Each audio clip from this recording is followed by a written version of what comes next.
Okay, so what is NAIRU?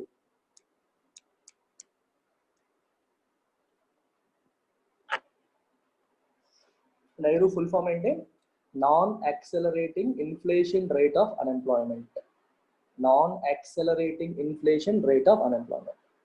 అయితే before we understand నైరు ఒకసారి ఫిలిప్స్ కర్వ్ గుర్తెచ్చుకోండి. ఫిలిప్స్ కర్వ్ లో ఏం జరుగుతుంది మనకి గుర్తుందా?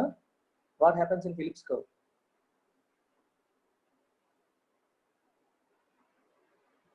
ఇది అన్ఎంప్లాయ్మెంట్ అనుకోండి. ఇన్ఫ్లేషన్ అనేది అన్ఎంప్లాయ్మెంట్ కి inversely proportional. Exactly. So take this as inflation.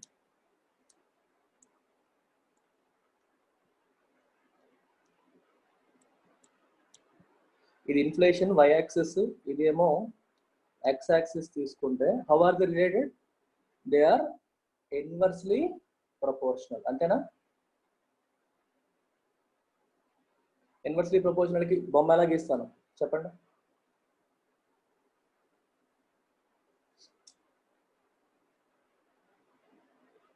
Graph ఎలా గీయాలి? Right.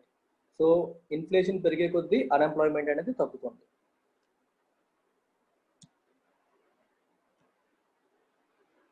You can draw something like this.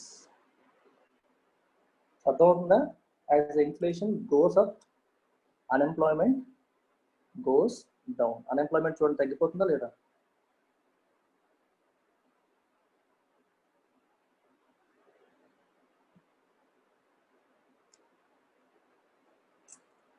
అయితే ఎంతవరకు అలాగా? అంటే అలా ఇన్ఫ్లేషన్ పెంచుకుంటూ పోతే అన్ఎంప్లాయ్మెంట్ జీరోకి వచ్చేస్తుందా? ఎంతవరకు అలా వెళ్ళొచ్చు అనేది ఆలోచించాలి. అలా ఆలోచించినప్పుడు నైరు కాన్సెప్ట్ వస్తుంది. సో మన ఎకనామిస్టులు over a period of time observe చేశారంటే ఈ ఇన్ఫ్లేషన్ అనేది, ఇన్ఫ్లేషన్ కి అన్ఎంప్లాయ్మెంట్ కి ఉన్న రిలేషన్ అనేది ఓన్లీ షార్ట్ టర్మ్ లోనే వర్క్ చేస్తుంది, లాంగ్ టర్మ్ లో పని చేయట్లేదు అంటున్నారు. అంటే కొంతవరకు ఇన్ఫ్లేషన్ పెరిగే కొద్దీ అన్ఎంప్లాయ్మెంట్ అనేది తగ్గుతుంది, అది యాక్సెప్టెడ్. కానీ after a certain level unemployment ఇంకా తగ్గదు అని ఒక కన్క్లూజన్కి వచ్చారు. ఎలా వచ్చారు? Empirical evidence. They observed it. Long period లో అబ్జర్వ్ చేసిన తర్వాత వాళ్ళకి అలా కనిపించింది. అప్పుడు they came up with the concept of NAIRU. NAIRU or non accelerating inflation rate of unemployment. So దాన్ని ఎలా అర్థం చేసుకోవాలో ఒకసారి మనం చూద్దాం. ఇది మీకు ఫిలిప్స్ కర్వ్ ఆల్రెడీ తెలుసు, సో ప్రాబ్లం లేదు. So I will remove it.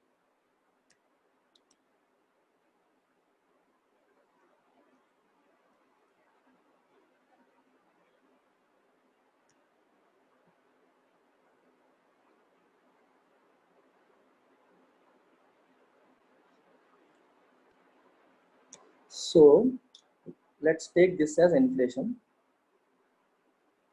and this as unemployment అనుకోండి. మనం ఏం చెప్తున్నాము? ఇన్ఫ్లేషన్ పెరిగే కొద్దీ ఏం ఎక్స్పెక్ట్ చేస్తాం? ఇన్ఫ్లేషన్ పెరిగితే, ఇన్ఫ్లేషన్ పెరిగింది అంటే డిమాండ్ పెరిగింది అని అర్థం. డిమాండ్ పెరిగింది కాబట్టి ఆ డిమాండ్ మీట్ అవ్వడానికి బిజినెసెస్ అవుట్పుట్ పెంచడానికి ప్రయత్నం చేస్తాయి అని అర్థం. అవుట్పుట్ పెంచడానికి ప్రయత్నం చేసేటప్పుడు ఏమవుతుంది? They expand. బిజినెసెస్ ఎక్స్పాండ్ చేస్తారు. ఎక్స్పాండ్ చేసినప్పుడు ఏమవుతుంది? They will employ more and more people. More people employment చేస్తున్నారు కాబట్టి our general expectation is reduction in unemployment. అంతే కదా? That's what Phillips curve indicates. So inflation ఎలా పెరుగుతున్న కొద్దీ అన్ఎంప్లాయ్మెంట్ వచ్చేసి తగ్గిపోతూ ఉంటుంది. ఇది నార్మల్, ఇందులో ప్రాబ్లం ఏమీ లేదు. అయితే ఆఫ్టర్ ఏ సర్టెన్ లెవెల్, ఒక సర్టెన్ లెవెల్కి వెళ్ళిన తర్వాత ఏమైందంటే ఇన్ఫ్లేషన్ పెంచినా సరే అన్ఎంప్లాయ్మెంట్ తగ్గట్లేదు. ఇన్ఫ్లేషన్ పెంచినా సరే అన్ఎంప్లాయ్మెంట్ ఏమో ఒక పర్టికులర్ ప్లేస్ దగ్గర సెటిల్ అయిపోయింది, దానికంటే ఇంకా ఎక్కువ తగ్గట్లేదు. దీన్ని ఏమంటారంటే న్యాచురల్ రేట్ ఆఫ్ అన్ఎంప్లాయ్మెంట్ అంటారు.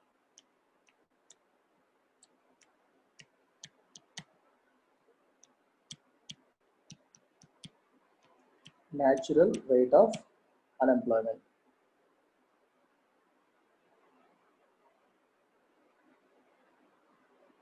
ఓకే, ఎందుకంటే ఫుల్ ఎంప్లాయ్మెంట్ వచ్చేసింది, ఇంక మరి చేయడానికి ఏం లేదు. ఎందుకంటే ఆ కంట్రీలో ఎంత మాక్సిమం అవుట్పుట్ ప్రొడ్యూస్ చేయగలరో అంత మాక్సిమం అవుట్పుట్ ప్రొడ్యూస్ చేస్తున్నారు.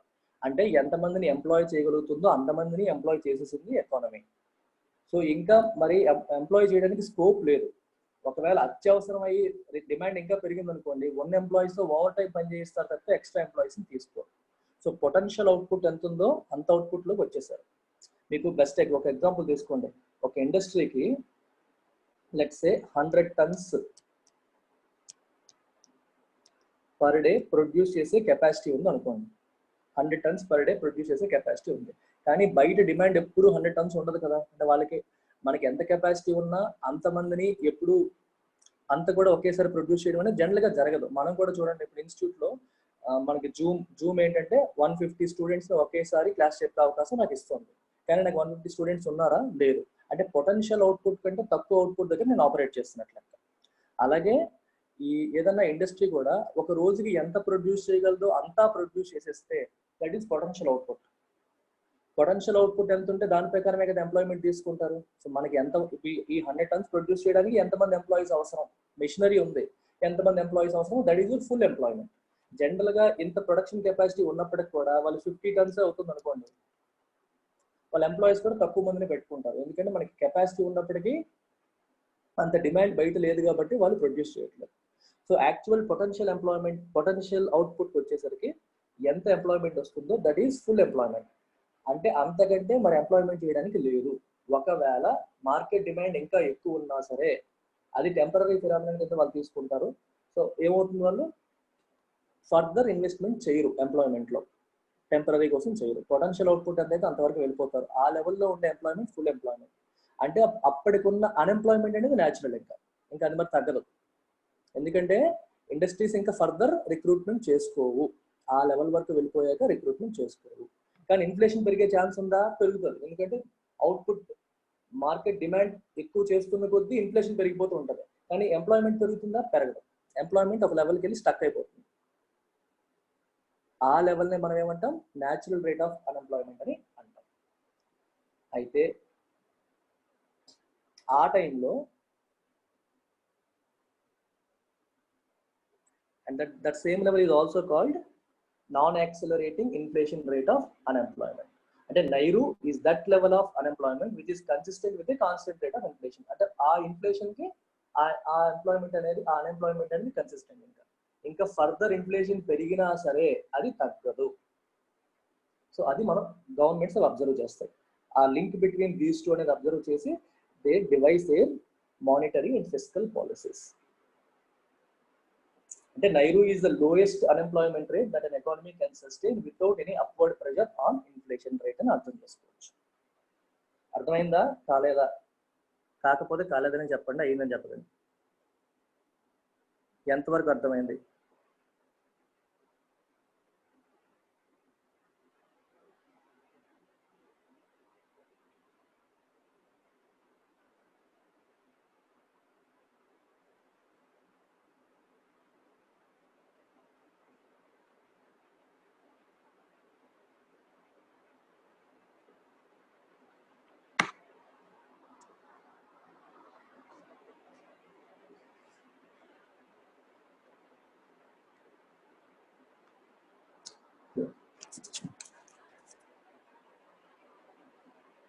మనం ఫిలిప్స్ కర్వ్ తీసుకొని ఇన్ఫ్లేషన్ పెంచుకుంటూ వెళ్ళిపోతే అన్ఎంప్లాయ్మెంట్ జీరో అయిపోతుంది అనుకోవడానికి లేదు. ఒక సర్టెన్ లెవెల్కి వెళ్ళాక ఇంకా అన్ఎంప్లాయ్మెంట్ మనం తగ్గించలేము, అంతకంటే తగ్గించడం కుదరదు. ఆ లెవెల్ న్యాచురల్ టెండెన్సీ అనమాట. In the long run unemployment అనేది ఒక దగ్గరికి ఫిక్స్ అయిపోతుంది. ఎందుకంటే ఉన్న వాళ్ళందరినీ ఎంప్లాయ్ చేయడం కుదరదు. కంట్రీకి ఎంత పొటెన్షియల్ ఉందో అంతమందిని ఎంప్లాయ్ చేయగలుగుతుంది. అలా మ్యాక్సిమం ఎంప్లాయ్మెంట్ లెవెల్ వచ్చేసిన తర్వాత మిగిలిన అన్ఎంప్లాయ్మెంట్ అనేది నైరు అనమాట, అది లోయెస్ట్ అనమాట. సో మీరు ఎలా చెప్పవచ్చు? NAIRU is the lowest level of unemployment that will keep inflation constant. అక్కడ నుంచి మీరు ఇన్ఫ్లేషన్ ని పెంచేద్దాం అనుకున్నా అన్ఎంప్లాయ్మెంట్ తగ్గదు. ఒకవేళ బలవంతంగా మీరు అన్ఎంప్లాయ్మెంట్ తగ్గించడానికి ప్రయత్నం చేసినా ఇన్ఫ్లేషన్ అనేది ఒక్కసారిగా స్పైరల్ అయిపోతుంది, అంటే బాగా ఎక్కువ పెరిగిపోతుంది. That is even more difficult scenario. Right, definition రాయండి.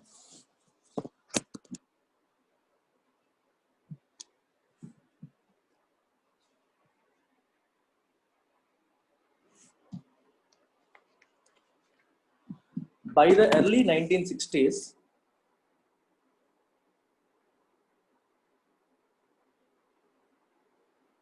By the early 1960s,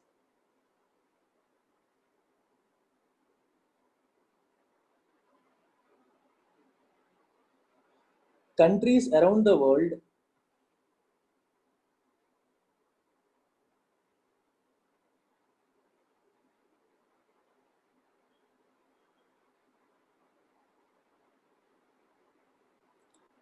felt that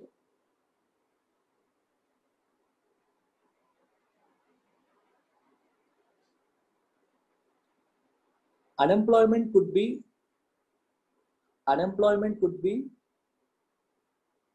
controlled forever. Unemployment could be controlled forever at the cost of at the cost of a slightly higher inflation. A slightly higher inflation.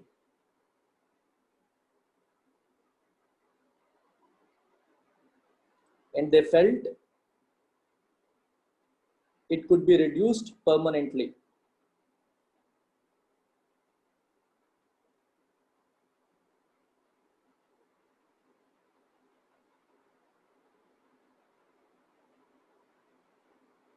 And this was based on Phillips curve. This was based on Phillips curve.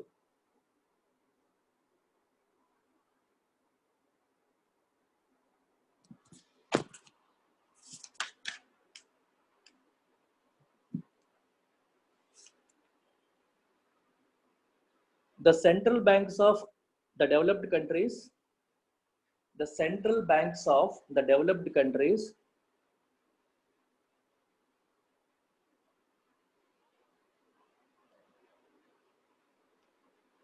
started framing the monetary policies, started framing the monetary policies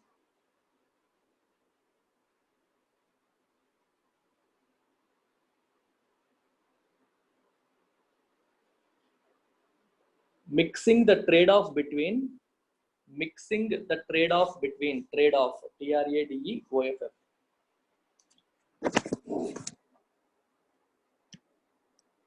mixing the trade-off between inflation and unemployment.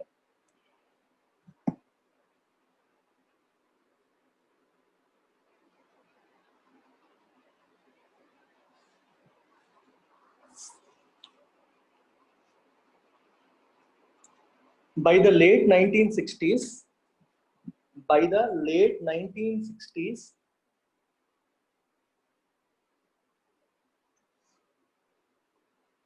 even developing economies, even developing economies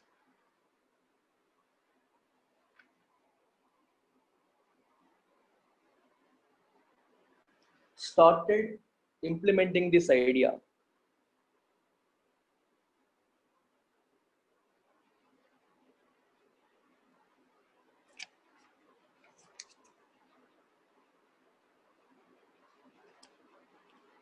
But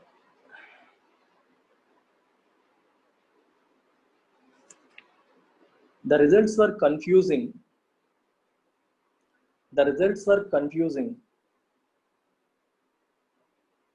as these economies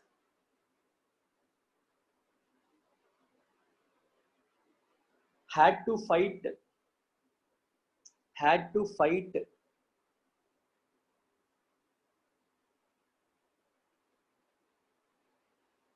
had to fight higher inflation along with high level of unemployment at the same time.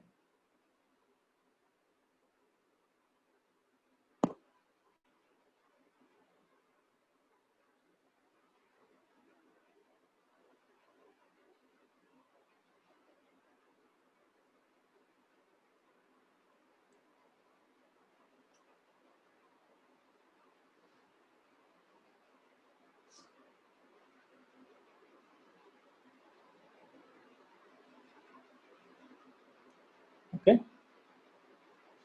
By the early 1970s,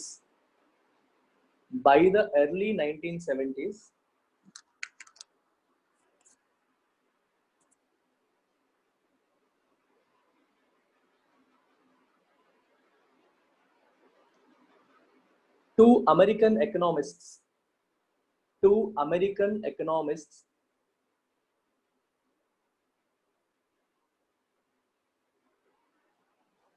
వాళ్ళ పేరు రాస్తున్నాం చూడండి. Milton Friedman, he is a Nobel laureate actually, Nobel laureate. 1976 లో ఈయనకి Nobel prize వచ్చింది. And Edmund Phelps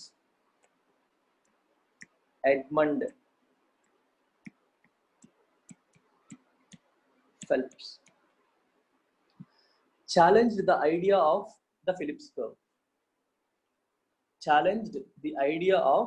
the Phillips curve. Phillips curve.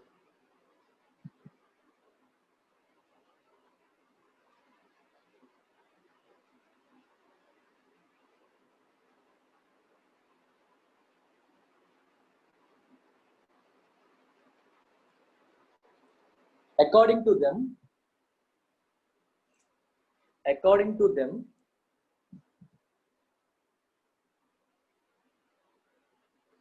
the trade-off between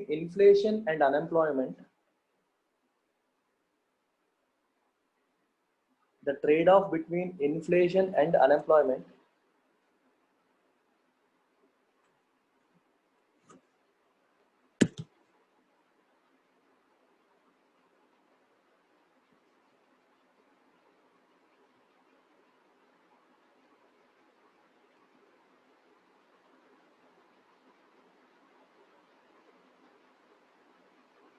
was only short term.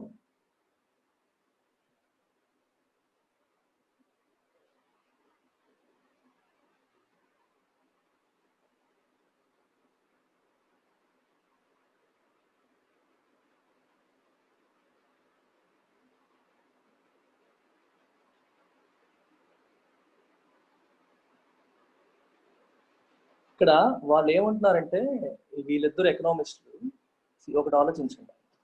అంతే, ఇది కొంచెం కాంప్లికేటెడ్ గా ఉంటుంది, జాగ్రత్తగా ఆలోచిస్తే మీకు లింక్ ఎస్టాబ్లిష్ అయిపోతుంది. చూడండి, ఇది ఇన్ఫ్లేషన్ అనుకోండి, సో ఇది అన్ఎంప్లాయ్మెంట్ అనుకోండి. ఇన్ఫ్లేషన్ పెరిగే కొద్దీ మనం ఏం ఎక్స్పెక్ట్ చేస్తాం? డిమాండ్ పెరుగుతుంది, ప్రొడక్షన్ పెరుగుతుంది. సో కాబట్టి మనకి అన్ఎంప్లాయ్మెంట్ లెవెల్స్ తగ్గిపోతాయి, ఎంప్లాయ్మెంట్ బాగుంటుంది అనుకుంటాం. కానీ మీరు అర్థం చేసుకోవాల్సింది ఏంటి? As inflation keeps going up, inflation పెరుగుతున్నప్పుడు ఆల్రెడీ ఎంప్లాయ్మెంట్ జాబ్ లో ఉన్న వాళ్ళు ఏమడుగుతారు చెప్పండి?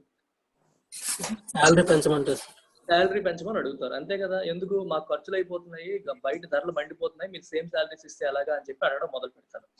Once they start asking more and more wages, more and more salaries, అప్పుడు ఏమవుతుంది? వీళ్ళకి కాస్ట్ పెరిగిపోతుంది కదా, కంపెనీస్ కి శాలరీ కాస్ట్ పెరిగిపోతుంది. శాలరీ కాస్ట్ పెరిగేటప్పుడు ఏం చేస్తారు? They will stop recruitment. ఉన్న వాళ్ళతోనే మాక్సిమం పని కానిచ్చేద్దాం అనుకుంటారు, ఎందుకంటే ఖర్చు పెరిగిపోతుంది, వర్కౌట్ అవ్వదు ఇంకా ఒక పర్టికులర్ పాయింట్ దాటాక. అలాంటి ఇష్యూస్ వస్తాయి అన్నమాట. ఆ రకంగా మళ్ళీ అన్ఎంప్లాయ్మెంట్ అనేది మళ్ళీ పాజిటివ్ ఇంపాక్ట్ మరి ఉండదు, అన్ఎంప్లాయ్మెంట్ తగ్గడం అనేది మరి ఉండదు. సో ఇవి జరిగేవి ఓవర్ ఏ లాంగ్ పీరియడ్, ఇవి జరుగుతాయి. ఎకనామిక్స్ మళ్ళీ చెప్తున్నాను, ఇది చాలా వరకు థియరిటికల్. ఏంటంటే అబ్జర్వ్ చేసి, ట్రెండ్స్ అబ్జర్వ్ చేసి వీళ్ళు హైపోథసైజ్ చేస్తుంటారు, ఇలా ఉంటుంది అలా ఉంటుంది అని చెప్పి. మనకి ఫిజిక్స్ లాగా, కెమిస్ట్రీ లాగా ప్రూవ్డ్ అని అవ్వదు. ఎందుకంటే అక్కడ ఆయన ఫిలిప్స్ కర్వ్ లో ఆయన చెప్పాడు, మళ్ళీ వీళ్ళు వచ్చి అది పర్మనెంట్ పనికి రాదు, షార్ట్ టర్మ్ అనిపిస్తారు. తర్వాత ఇంకొకరు వస్తారు, ఇంకో థియరీ చెప్తారు, ఇంకో థియరీ చెప్తారు. అండ్ అందుకే ఎకానమీకి మీకు స్టార్టింగ్ లోనే చెప్పాను, ఇండియన్ ఎకానమీ నేర్చుకున్నప్పుడు, economy as a concept, economics అనే కాన్సెప్ట్ మనం నేర్చుకునేటప్పుడు we have to go with open mind. Sir మీరు ఇలా చెప్పారు కదా సార్, అలా చెప్పారు కదా సార్ అని అవ్వదు. థియరిటికల్ గా కొంతవరకు అది వర్కౌట్ అవుతుంది, but in the long run మనం ఊహించని చాలా పరిణామాలు, చాలా ఎక్కువ ఫ్యాక్టర్స్ దాన్ని ఇన్ఫ్లుయెన్స్ చేస్తూ ఉంటాయి. As a student your job is to observe as many factors as possible. వాటిని మనం లాజికల్ గా ఎంతవరకు ఇంటర్ రిలేట్ చేయగలుగుతాం, ఎంతవరకు కనెక్ట్ చేయగలుగుతాం అనేది ప్రయత్నం చేయండి, కంగారు పడకండి. అదేంటి సార్ a+b² = a²+b² + 2ab కదా సార్, ఇప్పుడు వేరేలా వస్తుంది ఏంటి సార్ అనకూడదు. మ్యాథ్స్లో అలా అవుతుంది, అక్కడ పక్కా మారదు. ఫిజిక్స్లో అవుతుంది, కెమిస్ట్రీలో అవుతుంది, ఇక్కడ అవ్వదు. జనరల్ సైన్సెస్కి, జనరల్ స్టడీస్కి, వీటికి పొలిటికల్ సైన్సెస్, జియోగ్రాఫికల్ సైన్సెస్, వీటన్నిటికీ డిఫరెన్స్ అది. ఇక్కడ కొంచెం మీరు ఓపిక పట్టాలి, చిన్న ఫ్రస్ట్రేషన్ వస్తుంది, అన్ని కనెక్ట్ చేసుకోలేనప్పుడు కొంచెం చిరాకు వస్తుంది, తప్పదు, అలా వెళ్తే కానీ అవ్వదు. సో వీళ్ళిద్దరు ఏం అబ్జర్వ్ చేశారు, షార్ట్ టర్మ్ లో ఆయన చెప్పింది పనిచేస్తుంది, over a period of time long term లో ఇన్ఫ్లేషన్ పెరుగుతున్న కొద్దీ ఈ ప్రాబ్లమ్స్ వస్తాయి. ఎక్కువగా వీళ్ళకి ఖర్చులు పెరిగిపోవడం వల్ల వాళ్ళకి రియల్ ఇన్కమ్ అనేది తగ్గిపోతుంది. నామినల్ ఇన్కమ్ ఎక్కువే, శాలరీ కనిపిస్తుంది, కానీ ఖర్చులు పెరిగిపోవడం వల్ల ఏమవుతుంది, చేతికి వచ్చేది ఖర్చులు పోగా మిగిలేదు తగ్గిపోతూ వస్తుంది అన్నమాట. అందువల్ల they will generally start demanding more, ఎక్కువ అడగడం మొదలు పెడతారు. సో వేజెస్ ఎక్స్పెన్సెస్ బాగా పెరగడం వల్ల ఈ ప్రాబ్లమ్స్ వస్తాయి. అందువల్ల ఏమవుతుంది, అన్ఎంప్లాయ్మెంట్ అనేది ఒక పర్టికులర్ రేట్ దగ్గర సెటిల్ అయిపోతుంది, అంతకంటే మళ్ళీ దిగదు. Even though inflation is going up, unemployment అంతకంటే దిగడం అనేది ఇంపాసిబుల్ అని చెప్తున్నారు అన్నమాట. సో ఆ లెవెల్లో మనం నైరు అంటాం, non accelerating level of inflation, non accelerating inflation rate of unemployment. అంటే ఆ లెవెల్ దగ్గర నుంచి ఏమాత్రం కిందకి ఇంకా ఫర్దర్ తగ్గించాలని ట్రై చేస్తే ఇన్ఫ్లేషన్ ఇంకా ఎక్కువ స్పైరల్ అయిపోతుంది, ఒక్కసారిగా పెరిగిపోతుంది. ఆ లెవెల్ వరకు ఇన్ఫ్లేషన్ స్టేబుల్ గా ఉంటుంది. సో నైరు ఏ లెవెల్లో ఉంటుందో దానికి కరస్పాండింగ్ ఇన్ఫ్లేషన్, ఈ పెయిర్ అనేది అలా మెయింటైన్ చేసుకోవాలి. So this is the best we can do అని చెప్పి గవర్నమెంట్స్ అర్థం చేసుకోవాలి. నైరు లెవెల్కి అన్ఎంప్లాయ్మెంట్ తీసుకొస్తే చాలు. అయితే ఆ లెవెల్కి తీసుకొచ్చే ఇన్ఫ్లేషన్ కూడా మన కంట్రోల్లో ఉండాలి. మనకి 2 to 6% పెట్టుకున్నాం కదా, ఆ లెవెల్ ఆఫ్ ఇన్ఫ్లేషన్ తో ఆ లెవెల్ ఆఫ్ అన్ఎంప్లాయ్మెంట్ మెయింటైన్ చేయగలిగితే ఎకానమీ సక్సెస్ఫుల్ అయినట్టే, కంట్రీ సక్సెస్ఫుల్ అయినట్టుగానే కన్సిడర్ చేస్తారు. సో ఎక్కడ వరకు రాశారు, was only short term comma because once people came to expect higher inflation,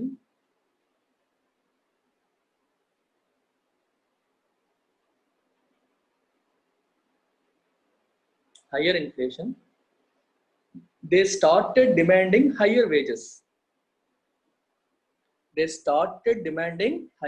wages.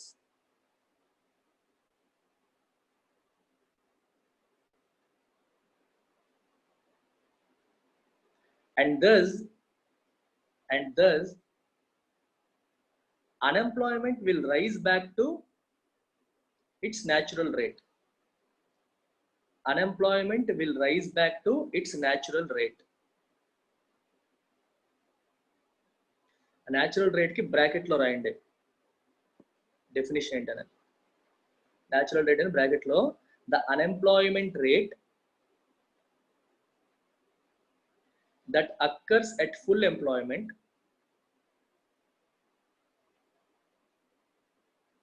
when the economy is producing at potential output,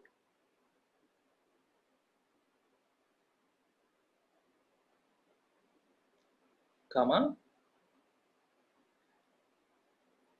potential output, comma it is usually called the natural rate of unemployment. The natural rate of unemployment.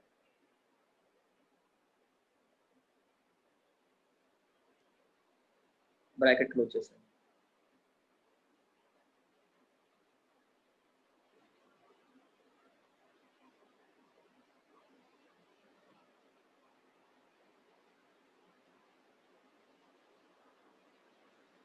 The unemployment rate that occurs at full employment when the economy is producing its potential output, it is usually called the natural rate of unemployment.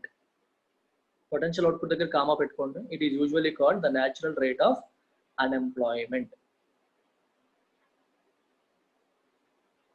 Full stop. They advocated that, advocate and suggest, they advocated that, they and evaru, Milton Friedman, Edmund Phelps, they advocated that there was no long term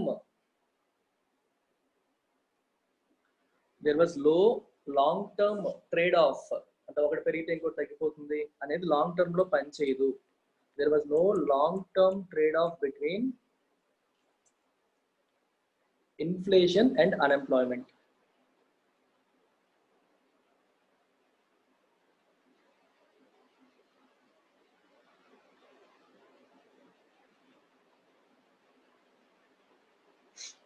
In the long run,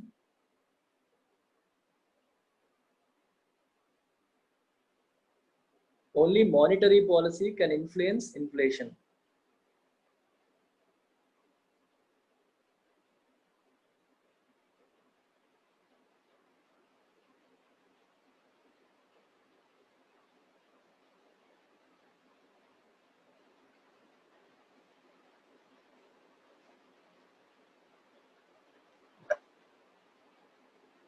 If the government policy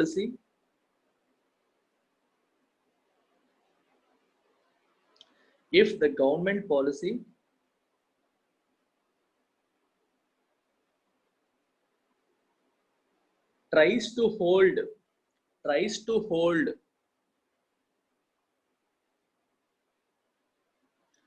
unemployment below its natural rate,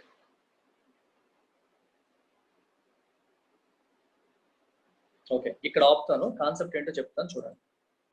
మీరు ఒకసారి observe చేయండి, చాలా జాగ్రత్తగా observe చేయండి. మీకు అర్థమైందని చెప్పారు కానీ కొంచెం కొంతమంది అందరూ రిప్లై ఇవ్వలేదు. సో కొంతమందికి చిన్న చిన్న డౌట్లు ఉన్నాయని నాకు అనిపిస్తుంది. సో ఒకసారి కేర్ఫుల్గా అబ్జర్వ్ చేయండి, క్లియర్ అయిపోతుంది మొత్తం.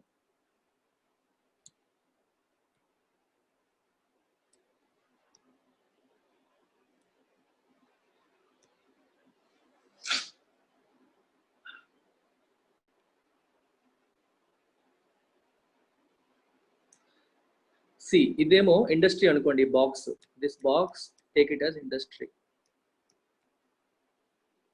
Okay, industry at full potential అంటే ఎంత పొటెన్షియల్ ఉందో అంటే అంత పొటెన్షియల్లో ఇండస్ట్రీ ఆపరేట్ చేస్తుంది అనుకోండి. ఓకేనా, ఎంత పొటెన్షియల్ ఉందో అంత పొటెన్షియల్లో ఆపరేట్ చేస్తుంది. సో ఈ పొటెన్షియల్ దగ్గర ఉన్న ఎంప్లాయ్మెంట్ ఏమంటాం మనం? ఫుల్ ఎంప్లాయ్మెంట్ అనొచ్చా లేదా? మ్యాక్సిమం ఎంత కెపాసిటీ ఉందో అంత కెపాసిటీలో ఇండస్ట్రీ అంతా ఆపరేట్ చేసేస్తుంది. సో కాబట్టి దాన్ని మనం ఫుల్ పొటెన్షియల్ ఆపరేట్ చేస్తుంది అంటాం. పొటెన్షియల్ అంటే అర్థం ఏంటి? కెపాసిటీ అంటే ఎంత. ఫర్ ఎగ్జాంపుల్ నువ్వు ఉన్నావు, నీ ఫుల్ పొటెన్షియల్ నువ్వు మొత్తం కష్టపడితే, ఏమాత్రం కాంప్రమైజ్ అవ్వకుండా కష్టపడితే నీకు యూపీఎస్సీ వస్తుంది. కానీ నీ కెపాసిటీని నువ్వు పూర్తిగా యూటిలైజ్ చేసుకోకుండా అందులో 50% వాడావు లేదా 60% వాడావు, then you might have to settle with SSC CGL. ఇంకా తక్కువ కష్టపడ్డావు, అప్పుడు ఇంకొక రైల్వే జాబ్తో నువ్వు సెటిల్ అవ్వచ్చు. ఇలా అంటే ఒక్కొక్క జాబ్కి ఒక్కొక్క లెవెల్ ఉంటుంది కదా. నీకు యూపీఎస్సీ రావాలంటే నీ ఫుల్ పొటెన్షియల్ నువ్వు బయటికి తెచ్చేయాల్సిందే, మరి వేరే మార్గం లేదు. దేవుడు నీకు ఎంత కెపాసిటీ ఇచ్చాడు, ఎంత హార్డ్ వర్క్ చేయగలవు, ఎంత ఐక్యూ ఇచ్చారు, ప్రతి ఒక్క దానికి కూడా మ్యాక్సిమం ఇన్ఫ్యాక్ట్ నువ్వు నీ కెపాసిటీకి మించి పనిచేయాలి. అలా పనిచేస్తే కానీ you will not get UPS. If you operate it a lower level of capacity or potential, then you will get a lower level of, దాంతో కంపేర్ చేస్తే లోవర్ లెవెల్ ఆఫ్ జాబ్ వస్తుంది. అంటే మన ఇండివిజువల్ పొటెన్షియల్ మీరే assess చేసుకోవాలి. అంటే మన full పొటెన్షియల్లో operate చేసినప్పుడు ఉండే ఎంప్లాయ్మెంట్ ఫుల్ ఎంప్లాయ్మెంట్. ఇది అర్థమవుతుందా లేదా చెప్పండి? Tell me yes or no.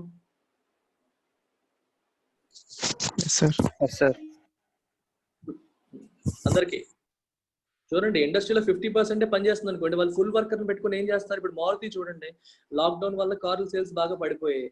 So general గా వాళ్ళకి అంత కెపాసిటీ ఉన్నప్పుడు కూడా అన్ని కార్లు ప్రొడ్యూస్ చేసినా ఉపయోగం లేదు, ఎందుకంటే సేల్ అవ్వవు. అందుకని ఏం చేస్తారు? సగమే ప్రొడ్యూస్ చేస్తారు. మరి సగం ప్రొడ్యూస్ చేసినప్పుడు ఫుల్ ఎంప్లాయీస్ పెట్టుకుని ఏం చేయాలి? వాళ్ళు ఏం చేస్తారు? పీకేస్తారు జాబ్ లోంచి. అలాగే అట్లాస్ సైకిల్స్ చాలా మందిని పీకేస్తారు, మనం చూస్తున్నాం న్యూస్ లో. So these industries are not going to operate at their full potential. అసలు నార్మల్ పొటెన్షియల్ కూడా ఆపరేట్ చేయట్లేదు ఇప్పుడు.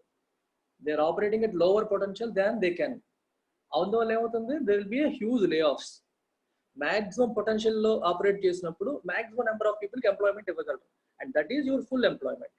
ఫుల్ ఎంప్లాయ్మెంట్ దగ్గర ఉన్న unemployment natural unemployment.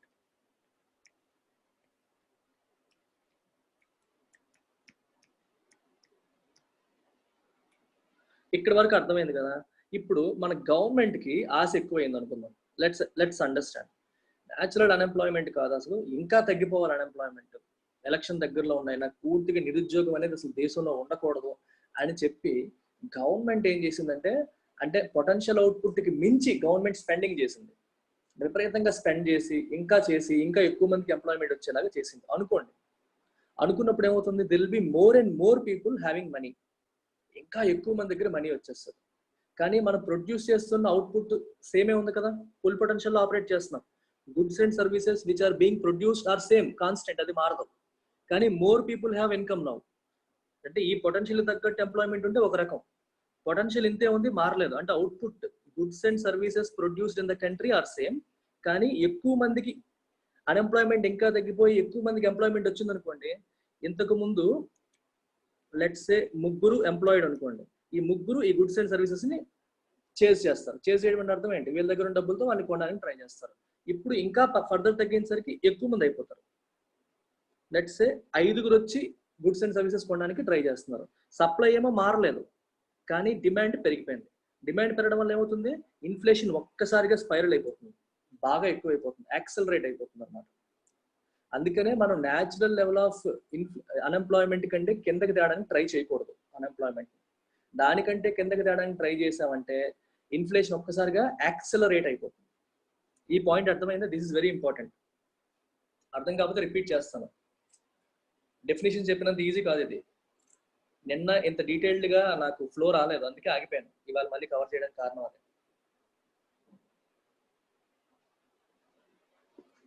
Step wise అర్థం చేసుకోండి. ఫుల్ పొటెన్షియల్, ఫుల్ ఎంప్లాయ్మెంట్ దగ్గర నుంచి ఆలోచించడం మొదలెట్టండి. ఫుల్ పొటెన్షియల్ ఆపరేట్ చేస్తున్నాం కాబట్టి అవుట్పుట్ అక్కడ రిమైన్ కాన్స్టెంట్ అయిపోయింది. If you further try to employee more, ఎక్కువ మందిని తీసుకుంటే ఏమవుతుంది, more money will be in the hands of more people. ఎక్కువ మంది జనాల చేతుల్లో డబ్బు వస్తుంది, అండ్ దట్ విల్ చేస్ దీస్ గుడ్స్. సప్లై అలాగే ఉంది కాబట్టి it will further increase inflation. ఆ ఇన్ఫ్లేషన్ పెరగడం అనేది కూడా యాక్సలరేట్ అయిపోతుంది, ఒక్కసారిగా పెరిగిపోతుంది. And that is not good for economy. అందుకనే వీళ్ళు ఏం చెప్తున్నారు, you should not try to bring it below NAIRU, ఆ నైరు లెవెల్. అందుకే నైరు పేరేంటి, నాన్ యాక్సలరేటింగ్. అంతకంటే కిందకి వస్తే ఇన్ఫ్లేషన్ విల్ యాక్సలరేట్. నైరు లెవెల్ వరకు it will not accelerate. Non accelerating inflation rate of unemployment, అలా వచ్చింది దానికి పేరు. I hope it is clear. It is not easy, but at the same time it is not that difficult. మీరు జాగ్రత్తగా observe చేస్తే అంత కష్టమేమీ కాదు. సెకండ్ వరకు చెప్పాను నేను. They suggested that if government tries to hold the unemployment below its natural rate, right? If government tries to hold unemployment below its natural rate, ఇది కూడా థియరీయే, ఫ్రీడ్మాన్ అండ్ ఫెల్ప్స్ చెప్పిన థియరీ ఇది. Hold below it's natural rate, inflation will be rising to, bracket రాయండి, accelerate to, ఒక్కసారిగా speed fast గా పెరిగిపోతుంది. will accelerate to very high level.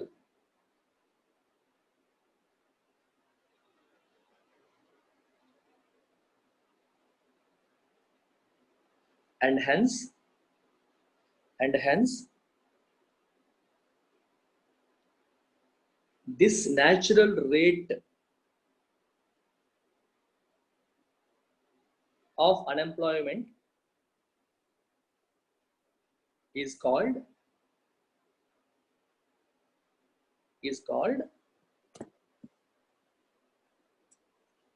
the non-accelerating inflation rate of unemployment.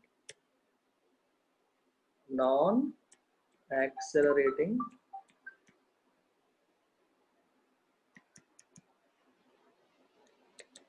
inflation rate of unemployment.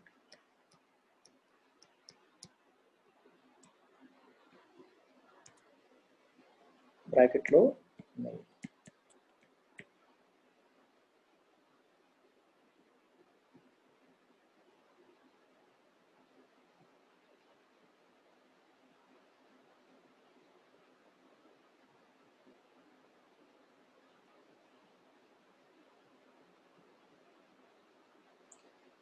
తర్వాత కింద రాయండి. At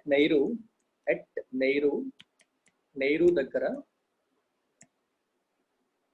the upward and downward forces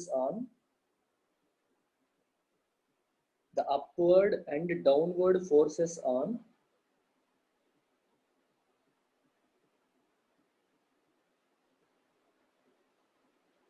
Inflation and unemployment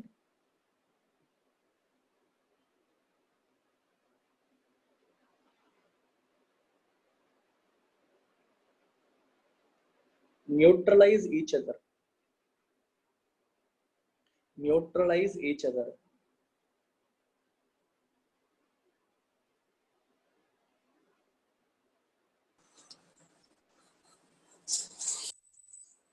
And there is no tendency of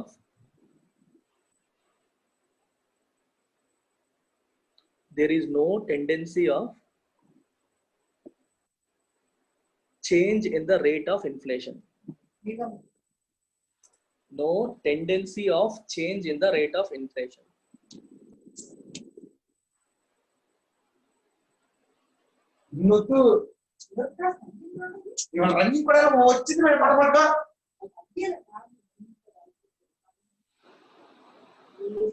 Right?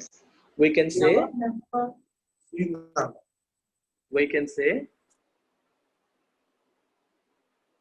that the NAIRU, N-A-I-R-U, the NAIRU is the lowest unemployment rate. NAIRU is the lowest unemployment rate that an economy can sustain. Lowest unemployment rate that an economy can sustain without any upward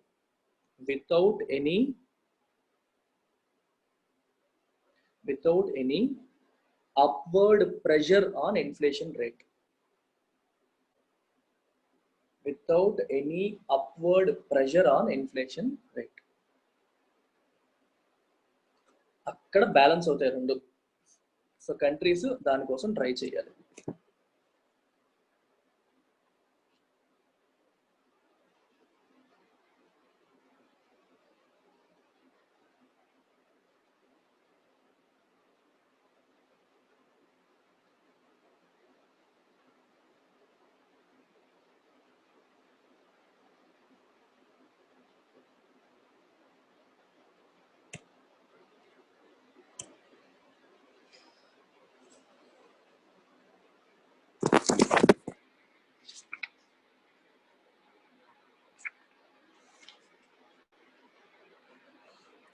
next ఇంకో concept రాయండి.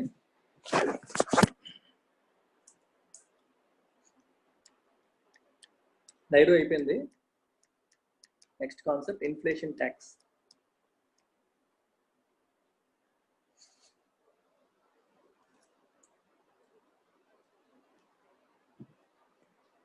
Inflation very very important. చాలా చాలా important chapter. ఏమాత్రం compromise అవ్వడానికి లేదు. మీకు 20 questions ready చేసేసాను already quiz కోసం. చాప్టర్ ఇవాళ అయిపోతే ఇవాళ, అవ్వకపోతే రేపు చాప్టర్ అయిపోయాక క్విజ్ ఉంటుంది. 20 MCQs కంప్లీట్ నోట్స్ రెఫర్ చేసుకోండి. తర్వాత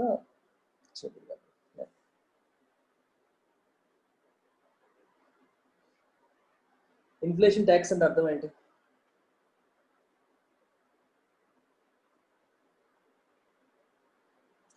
ఓకే, లెట్స్ అండర్స్టాండ్. ఇన్ఫ్లేషన్ ఉంటే ట్యాక్స్ వస్తుంది అలా కాదు.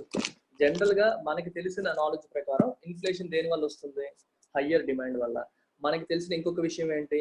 డిమాండ్ పెరగడానికి కారణం ఏంటి? మనీ సప్లై పెరగడం. మనీ సప్లై పెరగడం వల్ల, అంటే ఇది ఒక థియరిటికల్ కాన్సెప్ట్, ఒకసారి అర్థం చేసుకోండి. మనీ సప్లై పెరిగితే డిమాండ్ పెరుగుతుంది and it leads to inflation. ఓకేనా? ఇన్ఫ్లేషన్ పెరిగితే ఏమవుతుంది చెప్పండి?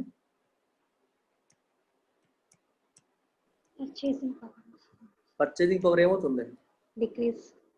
పర్చేసింగ్ పవర్ తగ్గిపోతుంది. అంతేనా? అంటే కరెన్సీ వాల్యూ ఏమవుతుంది? తగ్గిపోతుంది. కరెన్సీ వాల్యూ తగ్గిపోతుంది. అయితే మనీ సప్లై పెంచే అవకాశం ఎవరికి ఉంది? గవర్నమెంట్. ఏ రకంగా చేయొచ్చు? They can simply print. They can print more currency. Print చేయొచ్చు కదా. ప్రింట్ చేసే అవకాశం వాళ్ళకి ఉంది కదా. సింపుల్ గా ప్రింట్ చేసి సిస్టంలో వదిలేశారు అనుకోండి, ఆబ్వియస్లీ మనీ సప్లై సిస్టంలో పెరుగుతుంది. పెరగడం వల్ల జనాల చేతుల్లో డబ్బులు పెరుగుతాయి. డబ్బులు పెరగడం వల్ల ఇన్ఫ్లేషన్ పెరుగుతుంది. ఇన్ఫ్లేషన్ పెరగడం వల్ల పర్చేసింగ్ పవర్ తగ్గుతుంది. సో కరెన్సీ వాల్యూ తగ్గిపోతుంది.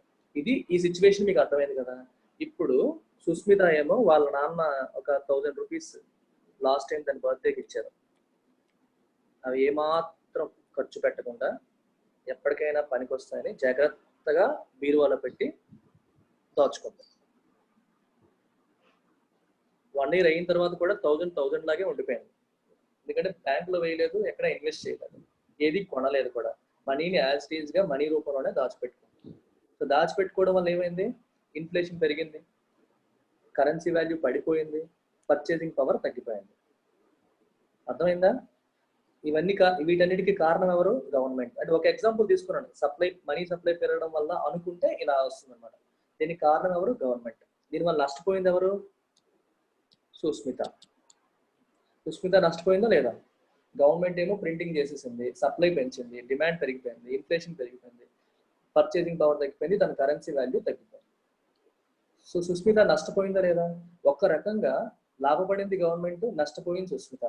Isn't it like Susmita is paying a tax to government?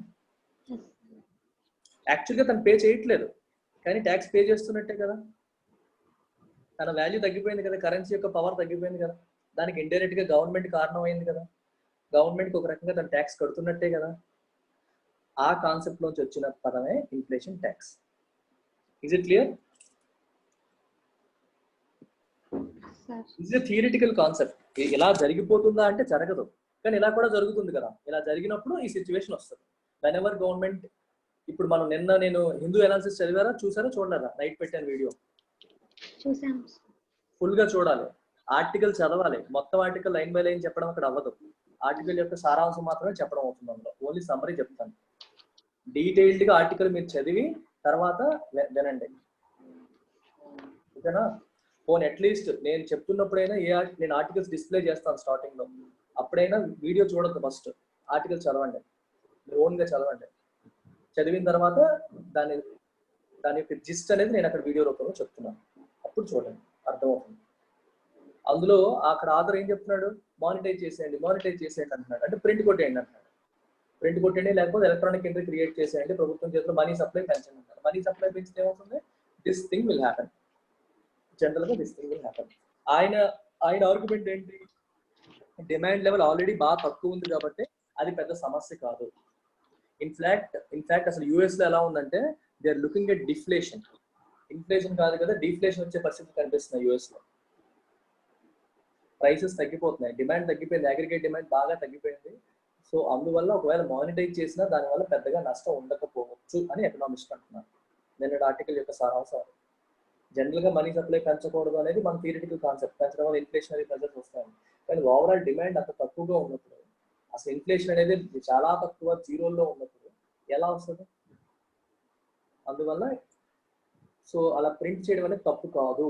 దాని బదులు బారో చేసింది అనుకోండి గవర్నమెంట్, ప్రింటింగ్ చేయడం ఒక మార్గం డబ్బులు కావాలంటే, ఇంకో మార్గం ఏంటి? బారో చేయడం, అప్పు తీసుకోవాలి.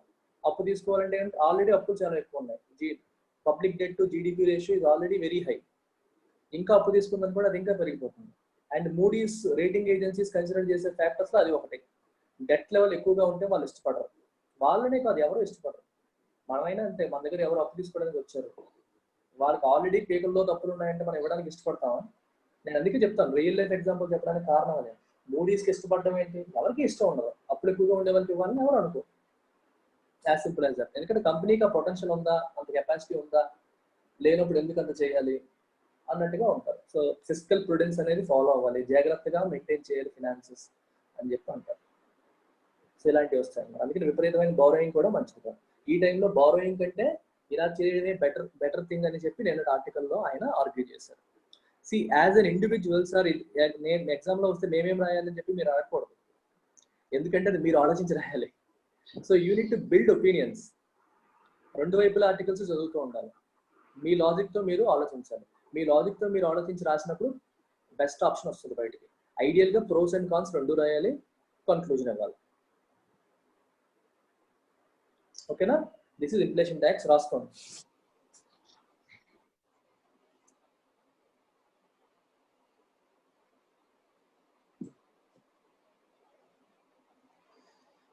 Governments have authority of printing currency. The governments have authority of printing currency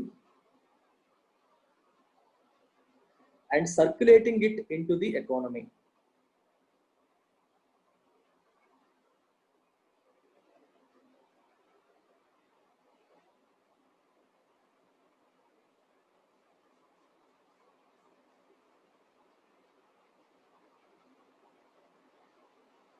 Bracket low,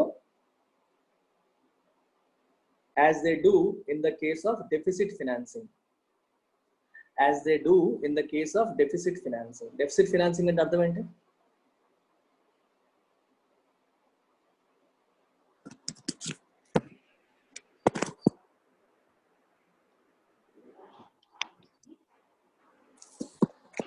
Expenditure more down.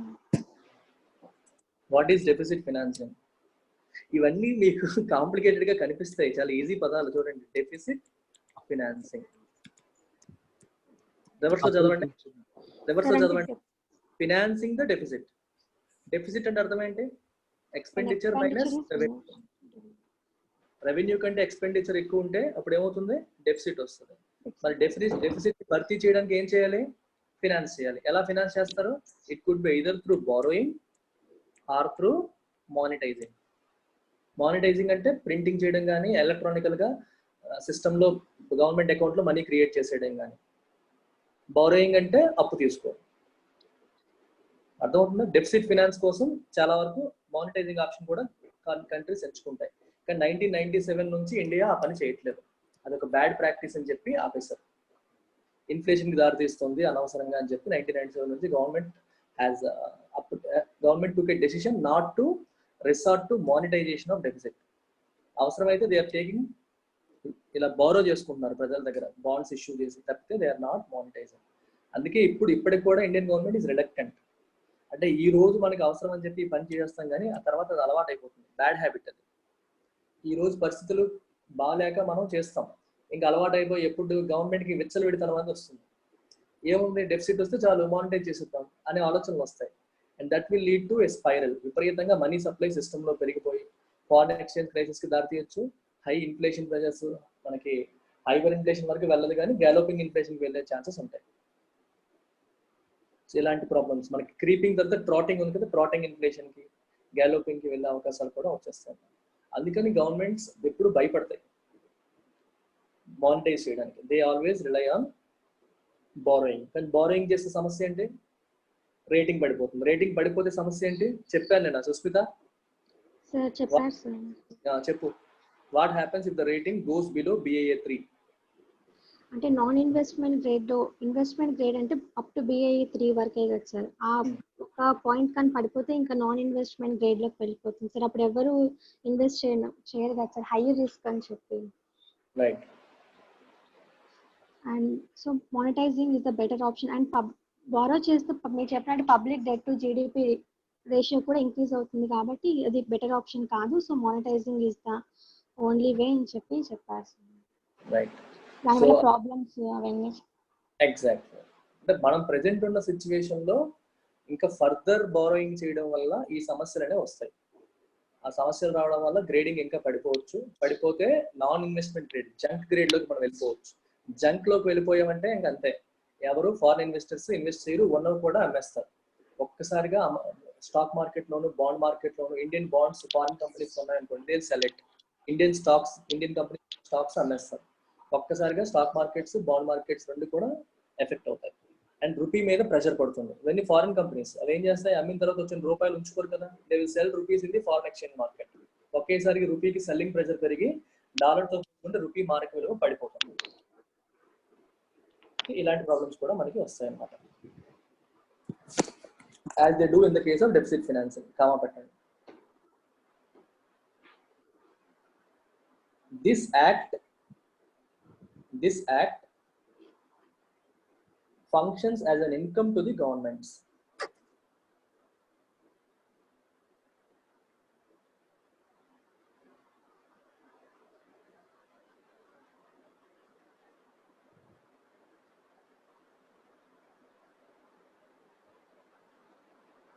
Functions as an income to the governments. బ్రాకెట్లో రాయండి. ఇప్పుడు మీరు ఒక్కటి ఆలోచించండి. Let's say government of India, చూడండి ఇక్కడ, government of India decides to print 100 crores. Okay, 100 crores worth 2000 rupees notes print చేసింది అనుకోండి.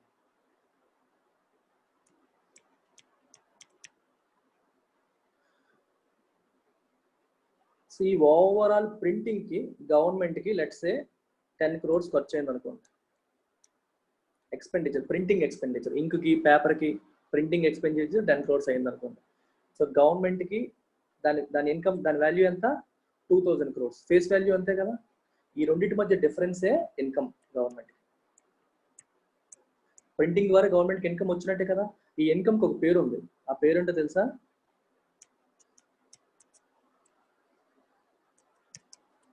సీనియరేజ్. This name is called సీనియరేజ్.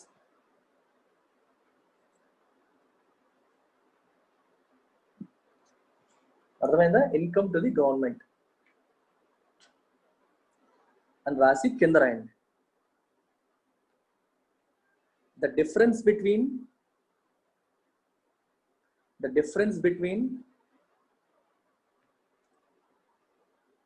the face value of money so printed,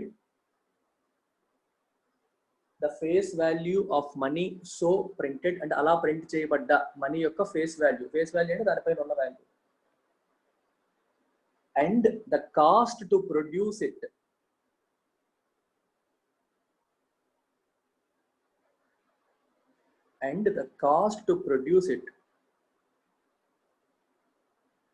is known as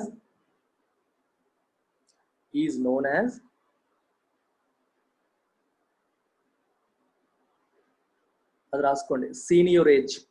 SEIGNIORAGE.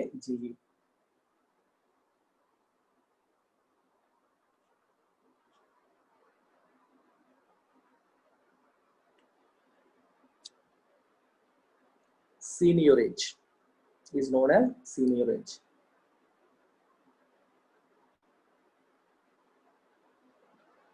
Okay, ఇది ఇక్కడ కాపండి. So government కి printing చేయడం వల్ల కొంత income వచ్చింది, అది పక్కన పెట్టండి. తర్వాత this action of printing money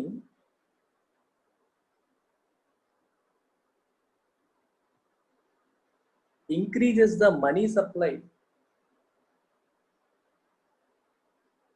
in the economy,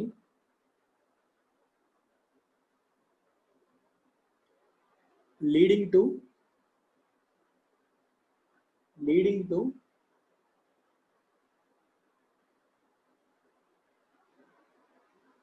higher levels of inflation. Higher levels of inflation.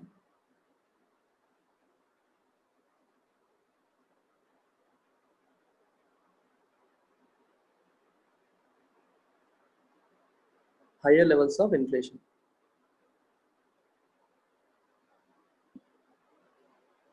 And we know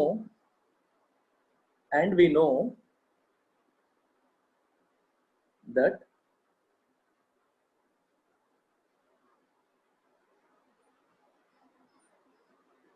this leads to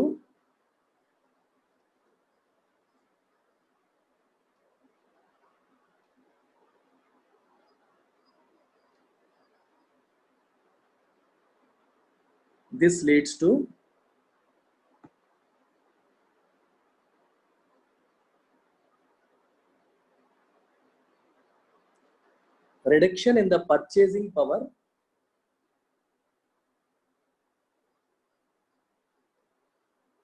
and hence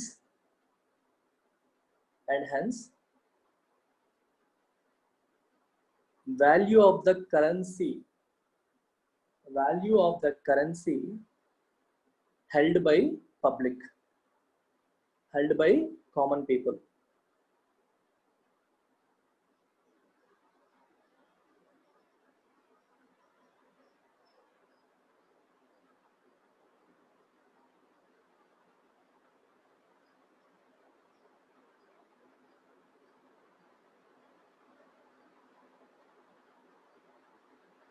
if we observe closely,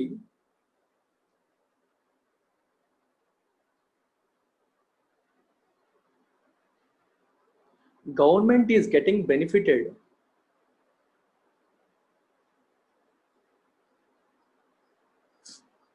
at the cost of people.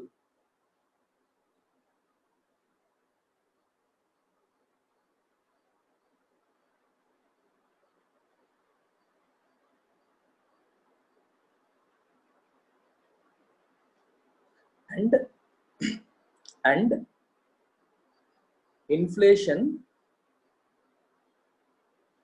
government is getting benefited at the cost of people, and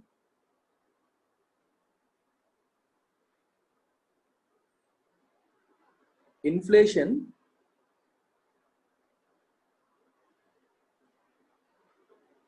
is working as a tax, bracket lo indirectly.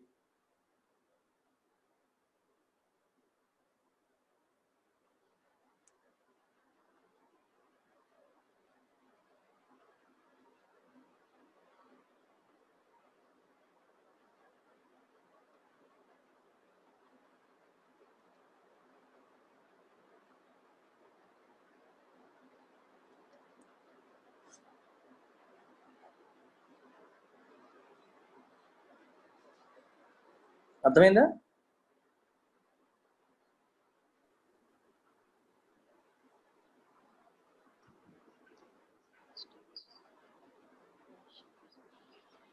అందుకే government deficit financing చేసినప్పుడు ఏం చేస్తుంది? Deficit financing will definitely lead to inflation. ఎంత level వరకు వెళ్ళొచ్చు అని estimate చేసుకొని దానికి తగ్గట్టుగా డెఫిసిట్ ఫినాన్సింగ్ చేస్తారు. అర్థమైందా? ప్రెసెంట్ ఆల్రెడీ 6% ఉందనుకోండి ఇన్ఫ్లేషన్, అలాంటప్పుడు డెఫిసిట్ ఫినాన్సింగ్ చేస్తారా? చెయ్యరు.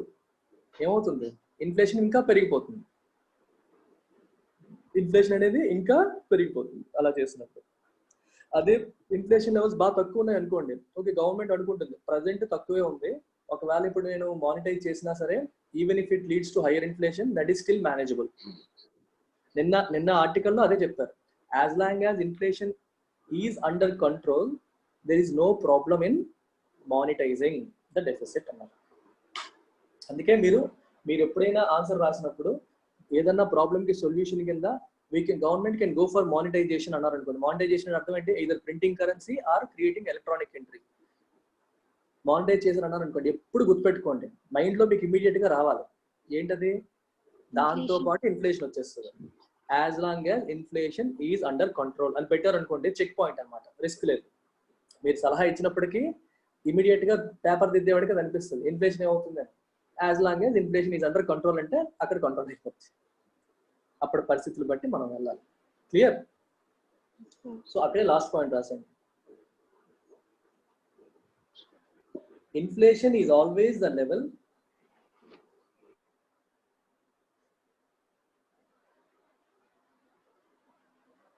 to which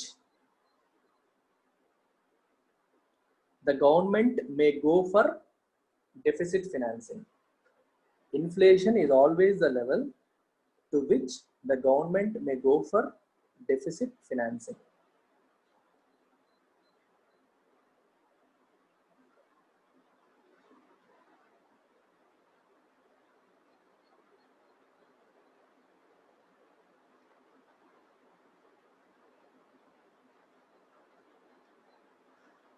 so deficit financing ఎంతవరకు చేయాలి అంటే అది ఇన్ఫ్లేషన్ లెవెల్ చూసుకుంటుంది.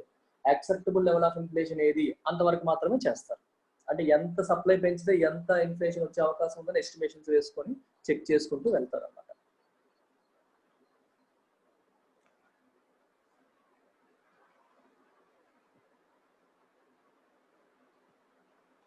Okay, next time inflation spiral. బా చెప్తున్న కొద్దీ వస్తూనే ఉన్నాయి. ఇవాళ అయిపోతుంది అనుకోండి, ఇవాళ అవ్వదు, ఇంకా నాకు తెలిసి రేపు కూడా అవ్వదేమో. ఇంకా ఎఫెక్ట్ ఆఫ్ ఇన్ఫ్లేషన్ చెప్పలేదు. Inflation spiral.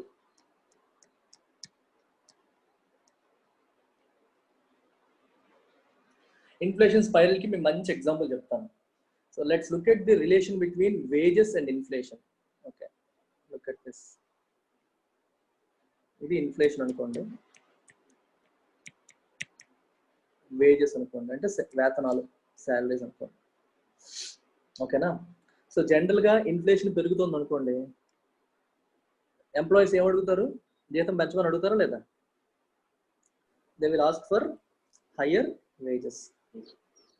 వాళ్ళ జీతాలు పెరిగితే ఏమవుతుంది చెప్పండి మీరే. జీతాలు పెరిగితే ఏమవుతుంది? ఖర్చు పెడతారు. ఎగ్జాక్ట్లీ, డిమాండ్ మళ్ళీ పెరిగిపోతుంది. డిమాండ్ పెరిగితే ఏమవుతుంది? Higher inflation. హయ్యర్ ఇన్ఫ్లేషన్ అయితే మళ్ళీ ఏమంటారు? జీతాలు పెంచమంటారు. జీతాలు పెరిగితే ఏమవుతుంది? Higher demand. హయ్యర్ డిమాండ్ ఏమవుతుంది? Higher inflation. Higher inflation, higher wages, higher demand, higher inflation. This is spiral. అర్థమవుతుందా? This is the concept of inflation spiral. Right? అర్థమైందా? ఎవరికైనా అర్థం కాలేదా? కాకపోతే అడగండి. This is a concept. ఇది జరిగిపోతుందని కాదు, ఇలా జరిగే అవకాశం ఉంటుంది. ఇన్ఫ్లేషన్ ఎక్కువ ఉందని చెప్పి వేజెస్ పెంచి, వేజెస్ పెరగడం వల్ల మళ్ళీ ఫర్దర్ ఇన్ఫ్లేషన్ పెరిగి, మళ్ళీ ఇన్ఫ్లేషన్ పెరగడం వల్ల మళ్ళీ వేజెస్ పెరిగి, ఎలాగనమాట. ఇది యాక్చువల్గా బూమింగ్ ఎకానమీలో జరుగుతుంది. అంటే ఎకానమీ బాగుంది, అందరూ బాగున్నారు, అవుట్పుట్ పెరుగుతుంది, ఎంప్లాయ్మెంట్ కంట్రోల్లో ఉంది. ఇలాంటి సిచ్యువేషన్లో మనకి ఈ సిచ్యువేషన్ వస్తుంది. ఇన్ఫ్లేషన్ పెరుగుతూ ఉంటుంది, దానికి తగ్గట్టుగా వేజెస్ పెంచుకుంటూ వెళ్ళిపోతారు, మళ్ళీ అది ఇన్ఫ్లేషన్ కంట్రిబ్యూట్ చేస్తుంటుంది, మళ్ళీ వేజెస్. మీరు కొన్నాళ్ళ క్రితం చూసుకుంటే బెంగళూరులో ఎలా అయిపోయిందంటే, ఈ ఐటీ సెక్టర్ మంచి భూమ్ లో ఉన్నప్పుడు, ఎస్పెషల్లీ నార్త్ ఇండియన్ నేను అబ్జర్వ్ చేసినప్పుడు, నేను 2002-2003 ఆ టైంలో చెప్తున్నాను, ఆల్మోస్ట్ 15-16 years బ్యాక్. అక్కడ నుంచి కొన్నాళ్ళ వరకు పీరియడ్ వరకు ఏమైందంటే, మంచి సెక్టర్ భూమ్ లో ఉంటుంది అనమాట. అంటే ఎప్పుడు చూడని శాలరీస్ జనాలు ప్రైవేట్ సెక్టర్ లో చూడడం మొదలు పెట్టారు. ఎస్పెషల్లీ గర్ల్స్, నేను అబ్జర్వ్ చేసింది, నార్త్ ఇండియన్ నుంచి వచ్చిన గర్ల్స్ చాలా మంది ఏంటంటే, ఒక ప్లేస్ నుండి ఇంకో ప్లేస్కి వెళ్ళాలనుకో, ఆటో తీసుకుంటాం కదా, ఆటో ఎంత అంటే అంత ఇచ్చేయడమే, మరి ఆలోచన లేదు. వీళ్ళు ఎలాగైతే ఇవ్వడం మొదలు పెట్టారో, వీళ్ళు అలాగే అడగడం మొదలు పెట్టారు. జనరల్గా మామూలుగా ఎందుకంటే ఇవ్వకూడదు కదా, ఇంతే కదా ఇస్తామని చెప్పి డిస్కషన్ చేస్తాం. వాళ్ళు ఖాతరు చేసేవాళ్ళు కాదు. చేతులు డబ్బులు బాగా పెరిగిపోతున్నాయి, ఇన్కమ్ ఉంది, వేజెస్ ఎక్కువ ఉన్నాయి. So they started spending extravagantly. ఇష్టం వచ్చినట్టు స్పెండ్ చేయడం, అవసరమైన దానికి అవసరం లేని దానికి ఖర్చులు పెట్టడం.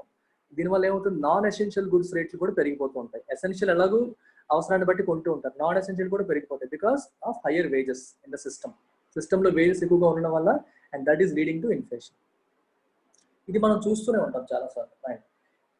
ఇన్ఫ్లేషన్ స్పైరల్ అంటే meaning an inflationary situation in an economy, an inflationary situation in an economy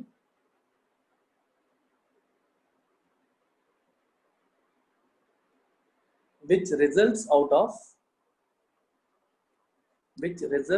of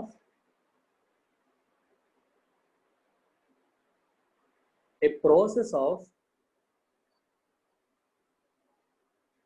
wage and price interaction. Wage and price interaction.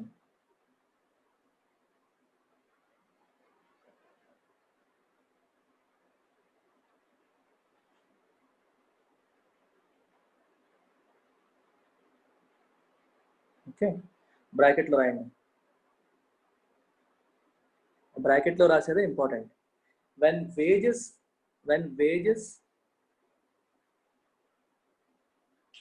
press prices up, wages వల్ల ప్రైస్లు పెరుగుతాయి ఆబ్వియస్గా, ఎందుకంటే వేజెస్ ఎక్కువ ఉన్నప్పుడు ఖర్చు పెట్టేస్తుంటారు కాబట్టి. And prices pull wages up, ప్రైస్లు బాగా పెరిగాయి కాబట్టి మాకు వేజెస్ పెంచండి అని చెప్పి మళ్ళీ అడుగుతారు. ప్రైసెస్ పుల్ వేజెస్ అప్, బ్రాకెట్లో వచ్చాయి, is known as the inflationary spiral.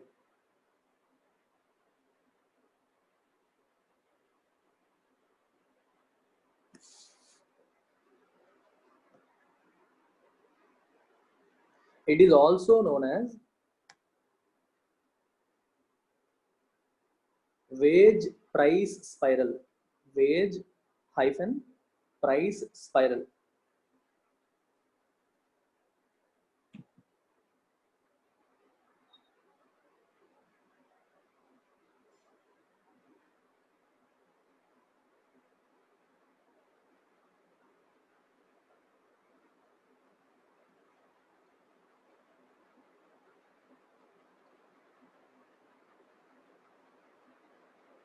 అర్థమైందా?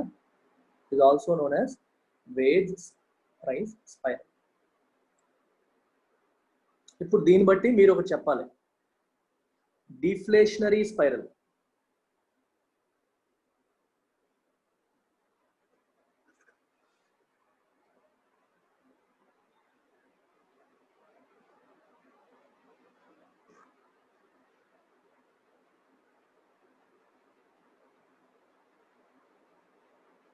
మీరు గెస్ట్ చేసి చెప్పండి డిఫ్లేషనరీ స్పైరల్.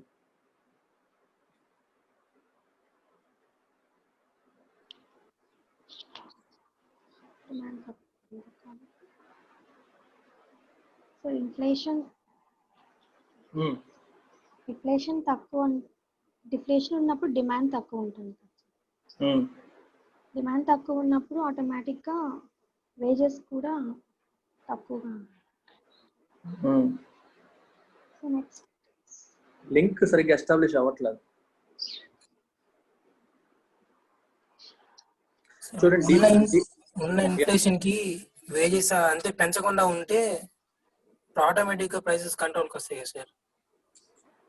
వేజెస్ అని వెళ్ళిపోవద్దు, ఇన్ఫ్లేషన్ అనగానే వేజెస్ కి వెళ్ళిపోవాలా ఏంటి? అంత వేజెస్ మీద లింక్ అయిందా?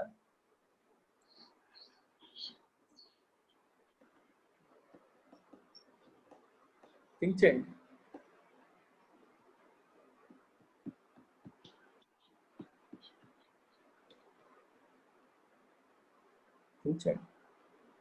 ఇప్పుడు ఫర్ ఎగ్జాంపుల్ మనం ప్రెజెంట్ ఉన్న సిచ్యువేషన్ తీసుకోండి. ఇండియాలో ప్రెజెంట్ మనం ఉన్న situation where almost at the level of deflation. Inflation అనే కాన్సెప్ట్ ఇంకా ఉండదు, ఎందుకంటే చాలా వరకు డిమాండ్ లేదు మార్కెట్లో. డిమాండ్ లేనప్పుడు రేట్లు ఎలా పెంచేస్తారు? ఎవరు పెంచలేరు, ఇష్టం వచ్చినట్టు పెంచడానికి అవ్వదు, తగ్గించుకుంటూ వెళ్లాల్సిందే. సో కాబట్టి డిఫ్లేషన్ స్టేట్కి మనం వెళ్ళిపోవచ్చు, చెప్పలేము. యూఎస్ ఆల్రెడీ డిఫ్లేషన్ వైపు చూస్తుంది. సో డిఫ్లేషన్ వైపు మీరు ఒకసారి ఆలోచించండి. లెట్స్ సే నువ్వు కారు కొనాలనుకున్నావు, ఓకే, నువ్వు కారు కొనాలనుకున్నావు, కానీ నువ్వు ట్రెండ్ చూస్తే ఫిబ్రవరితో పోలిస్తే మార్చ్లో, మార్చ్తో పోలిస్తే ఏప్రిల్లో, ఏప్రిల్స్తో పోలిస్తే మేలో కారు రేట్లు తగ్గుతూ వస్తున్నాయి. నువ్వేం చేస్తావు అప్పుడు? నువ్వు వెయిట్ చేస్తావా, వెంటనే కొంటావా? వెయిట్ చేస్తాం సార్. ఎందుకు? తగ్గుతున్నాయి కదా, వెయిట్ చేస్తే తగ్గుతాయని ఆలోచన వస్తుంది కదా. వెయిట్ చేస్తే తగ్గుతాయని ఆలోచన వస్తుందా లేదా నీకు? దాని మనం తగ్గుతుంది, పెరిగిపోతున్నాయి అనుకోండి, అమ్మో లేట్ చేస్తే ఇంకా పెరిగిపోద్ది అని చెప్పి మనం కొంటాం. అదే తగ్గుతున్నాయి అనుకోండి, ఎందుకు తొందరపడి కొనడం, ఇంకొంచెం వెయిట్ చేస్తే ఇంకొంచెం తగ్గుతుంది కదా అని ఆగుతాం. సో ఆగినప్పుడు ఏమవుతుంది? డిమాండ్ ఇంకా తగ్గిపోతుంది. కొనాలనుకున్న వాళ్ళందరూ వాళ్ళ పర్చేజింగ్ డెసిషన్ ని పోస్ట్ పోన్ చేసుకున్నారు. వాళ్ళు పోస్ట్ పోన్ చేసుకోవడం వల్ల ఆ కార్లకి డిమాండ్ ఇంకా తగ్గిపోతుంది. ఇంకా తగ్గిపోవడం వల్ల ప్రొడక్షన్ ఇంకా తగ్గించేస్తారు. ప్రొడక్షన్ ఇంకా తగ్గించేయడం వల్ల వేజెస్ ఇంకా తగ్గిపోతాయి. ఎంప్లాయీస్కి శాలరీలు పెరగవు, కొత్త ఎంప్లాయ్మెంట్ ఉండదు. వేజెస్ తగ్గిపోవడం వల్ల ప్రజల చేతుల్లో డబ్బులు ఇంకా తగ్గిపోతాయి. ఇంకా తగ్గిపోవడం వల్ల పర్చేజింగ్ డెసిషన్స్ ఇంకా వాయిదా వేస్తారు. ఇంకా వాయిదా వేయడం వల్ల ఇంకా అవుట్పుట్ తగ్గుతుంది. Again negative spiral. ఇందాక మాట్లాడింది పాజిటివ్ స్పైరల్, ఇది నెగిటివ్ స్పైరల్. అర్థమైందా? This is the link. అలా మీరు ఎస్టాబ్లిష్ చేసుకోవాలి. Right. A deflationary spiral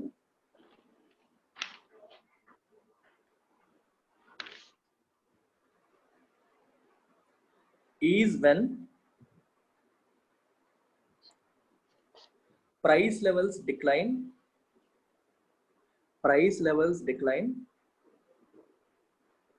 bracket లో రాయండి అక్కడ, price levels decline bracket లో,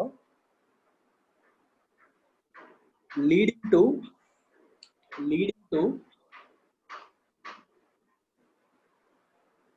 expectations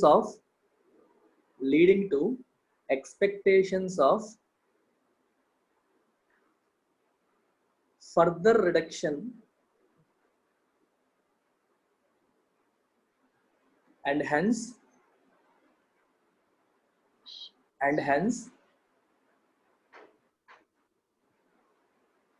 delayed purchasing decisions by the customers. Delayed purchasing decisions by the customers. Bracket close చేయండి. అర్థమైందా? ప్రైస్ లెవెల్స్ తగ్గినప్పుడు ఇంకా తగ్గుతాయి అనే ఎక్స్పెక్టేషన్స్ తో పర్చేజింగ్ డెసిషన్స్ ని జనాలు జనరల్ గా వాయిదా వేసుకుంటారు.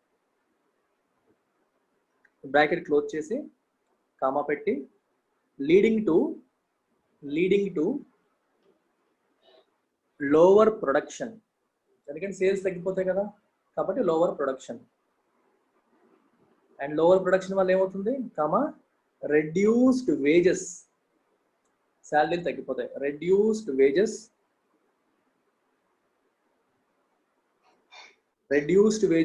తగ్గిపోతే ఏమవుతుంది, ప్రజల చేతుల్లో ఇన్కమ్ తగ్గిపోయింది, దానివల్ల ఏమవుతుంది, డిక్రీజ్డ్ డిమాండ్ ఇంకా తగ్గింది. డిమాండ్ తగ్గితే ఏమవుతుంది, ప్రైస్ ఇంకా తగ్గుతుంది, and continued price declines.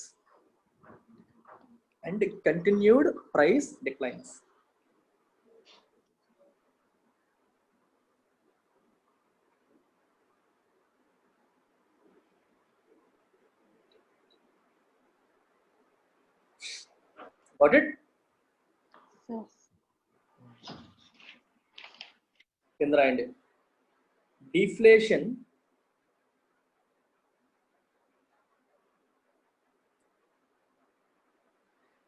can cripple the economy. Cripple అంటే డ్యామేజ్. ఇవాళ ఎడిటోరియల్ మీరు వింటే ఈ పదానికి మీనింగ్ తెలిసేది. క్రిపుల్ అంటే కుంటి అని అర్థం. ఎకానమీ కుంటిది చేసేయడం, డ్యామేజ్ చేసేయడం. Deflation can cripple the economy, causing some consumers and companies to default. Default అంటే అర్థం ఏంటి? What is the meaning of default? Causing causing some consumers and companies to default on. అందుకే ఇంగ్లీష్ కూడా నేర్చుకోవాలి. Default on debt obligations. ఏంటి meaning?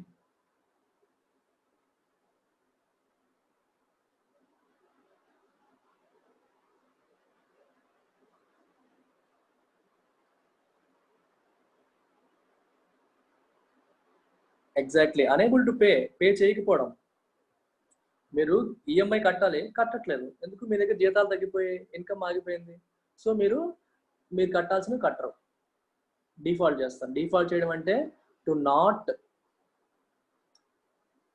Obey debt obligation. Debt obligation అంటే మనం కట్టాల్సింది, మనకున్న అప్పుకి కట్టాల్సిన వడ్డీ కానీ వాయిదా కానీ కట్టకపోవడాన్ని మనం డిఫాల్ట్ చేయడం అంటాం. ఇక్కడ డిఫాల్ట్ అనేది వర్బ్ గా వాడాను, టు డిఫాల్ట్. మీరు చెప్పిన డిఫాల్ట్ మీనింగ్ కూడా ఉంది, కానీ ఇక్కడ మీనింగ్ ఏంటో చూడాలి. సందర్భం లేకుండా మనకి తెలిసిన వొకాబులరీ వాడకూడదు. అది చాలా తెలియకపోతే ఇంకా బెటర్. మీకు వేరే మీనింగ్ తెలిసి ఆ మీనింగ్ ఇక్కడ పెట్టేస్తానంటే అవ్వదు. ప్రతి పదానికి మల్టిపుల్ మీనింగ్స్ ఉంటాయి.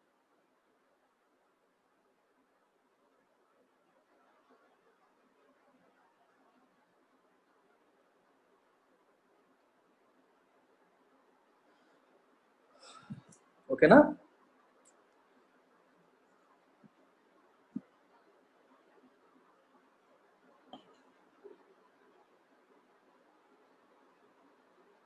రైట్.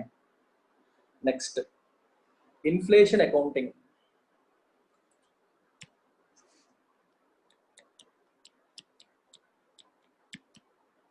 ఇందులో మీరు రాస్తున్న ప్రతి పదం మీద కూడా క్వశ్చన్స్ తయారు చేయొచ్చు. అందుకే ప్రతి కాన్సెప్ట్ క్లియర్ గా ఉండాలి. Inflation accounting.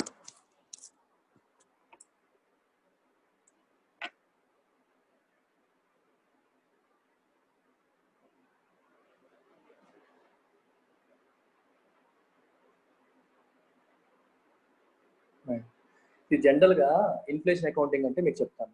ఫర్ ఎగ్జాంపుల్, మీరు ఒక కంపెనీ రన్ చేస్తున్నారు, ఒక కార్పొరేట్ కంపెనీ రన్ చేస్తున్నారు. Okay, you're producing a certain item. ఈ ఐటమ్ ని ప్రొడ్యూస్ చేస్తున్నారు. ఐటమ్ లాస్ట్ ఇయర్ ప్రొడ్యూస్ చేశారు, ఈ ఇయర్ ప్రొడ్యూస్ చేశారు. కానీ ఐటమ్ యొక్క రేట్ లాస్ట్ ఇయర్ తో కంపేర్ చేసి ఇయర్ పెరిగిపోయింది బికాస్ ఆఫ్ ఇన్ఫ్లేషన్. ఇన్ఫ్లేషన్ వల్ల బాగా పెరిగిపోయింది. పెరిగిపోవడం వల్ల మనకి ఏమనిపిస్తుంది, లాస్ట్ ఇయర్ మనకి 1000 crores రెవెన్యూ వస్తే ఈ సంవత్సరం ఏమో లెట్స్ సే ఒక 7% పెరిగింది అనుకోండి. ఎంత వస్తుంది? సేమ్ అదే అవుట్పుట్, అవే సేల్స్ జరిగాయి. 7% ఎంత? 1070 crores రెవెన్యూ వచ్చింది. ప్రాఫిట్ పరంగా తీసుకుంటే నెట్ ప్రాఫిట్ ఒక 10 crore వేసుకోండి, 10% ఆఫ్ దాట్ తీసుకుంటే ఇక్కడేమో 10.7 crores వచ్చింది అనుకో. నెట్ ప్రాఫిట్ ట్యాక్స్లు ఖర్చులు అన్నీ పోగా అంటే మనకి ఏంటి, ఇన్కమ్ పెరిగిపోయింది అనిపిస్తుంది, రైట్? ఈ రకంగా అనమాట. Right. Due to inflation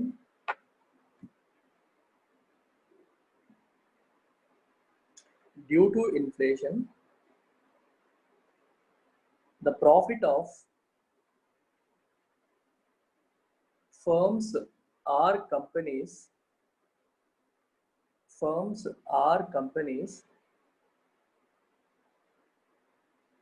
gets overstated.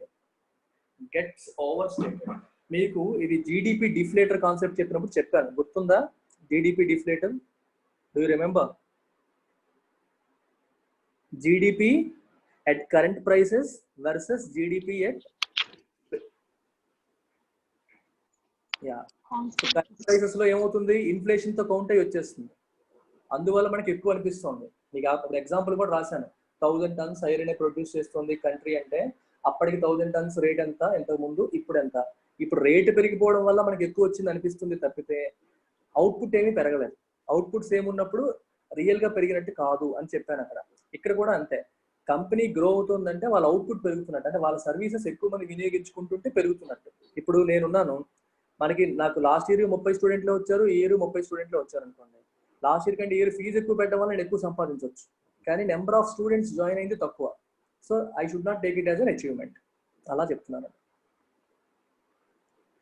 Due to inflation the profit of firms or companies gets overstated. Full stop. When a firm calculates its profits, when a firm అంటే company, organisation, calculates its profits,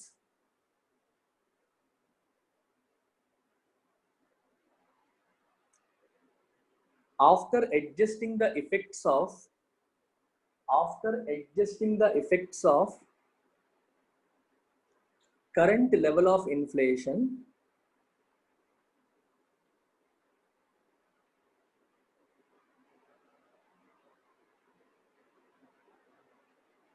this process is called inflation accounting.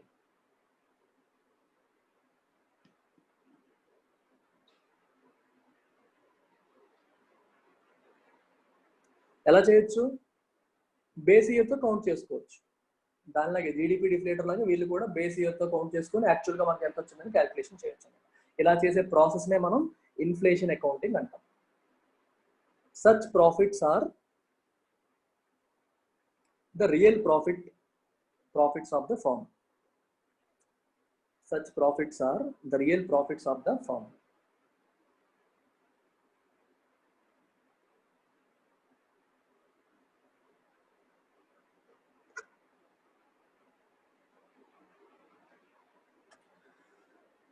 బాబోయ్ ఇంకా ఉన్నాయి.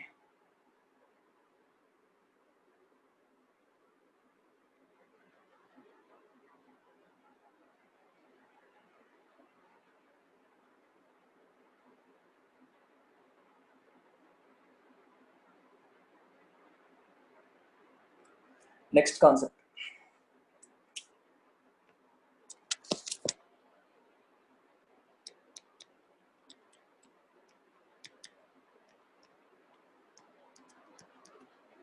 Inflationary gap.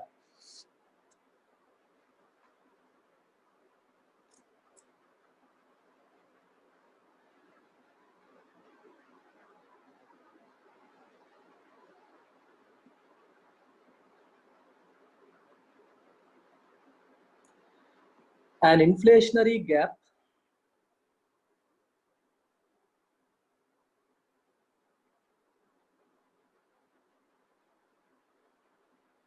is a macroeconomic concept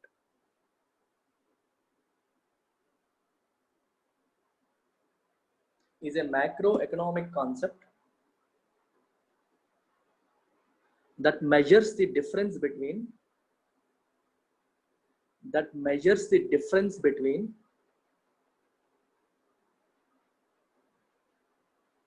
the current level of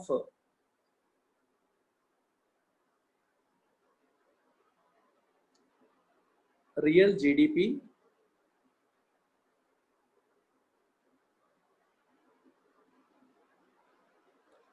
and the potential GDP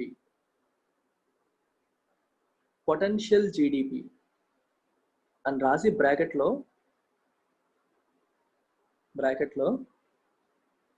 that would exist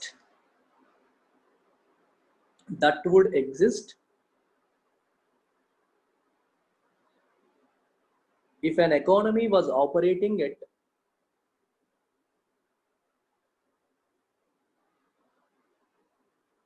full employment. ఇందాక చెప్పాను కదా, full potential, full employment. Maximum ఎంత మందిని పెట్టుకోగలిగితే అంత మందిని పెట్టి, ఎంత కెపాసిటీ ఉంటే అంత కెపాసిటీతో ప్రొడ్యూస్ చేస్తే వచ్చే output potential output. Potential output కంటే ఎక్కువ అవుట్పుట్ వచ్చింది అనుకోండి, అంటే ఎంప్లాయీస్ ఓవర్ టైం పనిచేస్తున్నారు, ఇంకా ఎక్కువ అవుతుంది. ఓకేనా? ఆ వస్తే ఆ యాక్చువల్ అవుట్పుట్కి పొటెన్షియల్ అవుట్పుట్కి ఉన్న గ్యాప్ని మనం ఇన్ఫ్లేషనరీ గ్యాప్ అంటాం. పాజిటివ్ అనమాట, అంటే ఎక్కువ ఉండాలి అది. రాయండి అక్కడే, నెక్స్ట్ పాయింట్ రాయండి.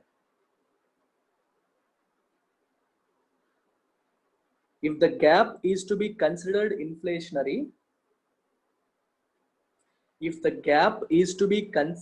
inflationary,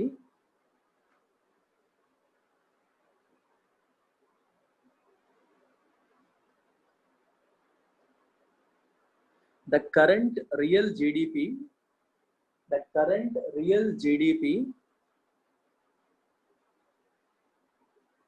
must be higher than the potential GDP.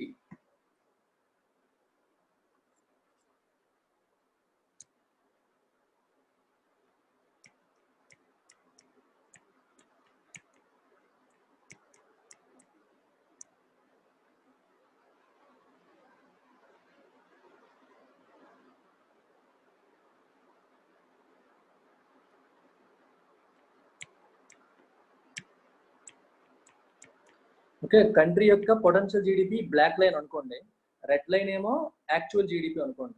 అంటే కొన్నిసార్లు ఏమో పొటెన్షియల్ కంటే ఎక్కువ ఉంది, కొన్నిసార్లు కంటే పొటెన్షియల్ కంటే తక్కువ ఉంది. ఎక్కువ ఉంది, తక్కువ ఉంది, ఇలా రాశాను. ఈ ఎక్కువ ఉండే గ్యాప్ ఏమంటాం? ఇన్ఫ్లేషనరీ గ్యాప్ అంటాం.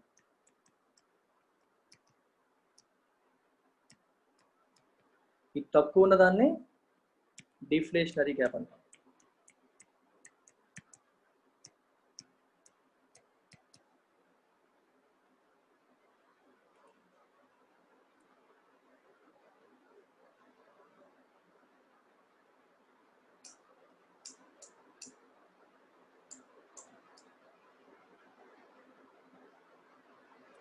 బేసిక్ గా ఈ inflationary gap Ramesh Singh book లో ఉన్న డెఫినేషన్ వేరుంది, నేను ఆన్లైన్ లో రిఫర్ చేస్తున్న కొన్ని రిలయబుల్ సోర్సెస్ లో డెఫినేషన్ వేరుంది.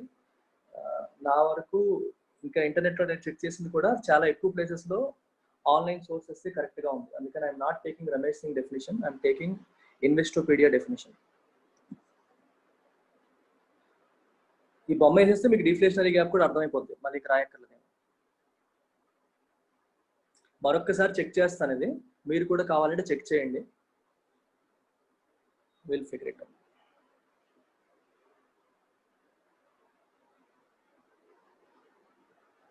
ఓకే, మీరు చెప్పండి, ఇన్ఫ్లేషనరీ గ్యాప్ ఉన్నప్పుడు గవర్నమెంట్ ఏం చేయొచ్చు? What will you do? What would you do if you were the government?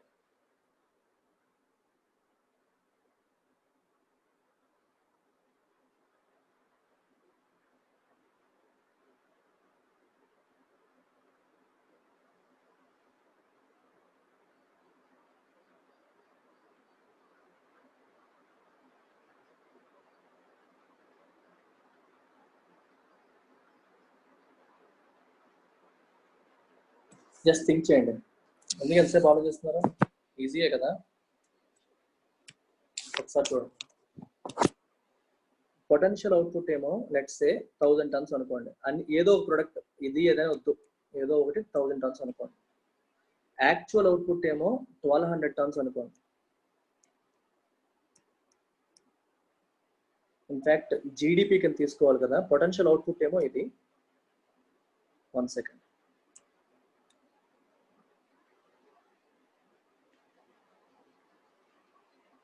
కానీ డిమాండ్ ఏమో ఇంతకంటే ఎక్కువ ఉంది. Let's say 1200 turns. డిమాండ్ ఎక్కువ ఉండడం వల్ల సప్లై సేమ్ ఉండడం వల్ల ఏమవుతుంది, ప్రైస్ లెవెల్ పెరిగిపోతుంది.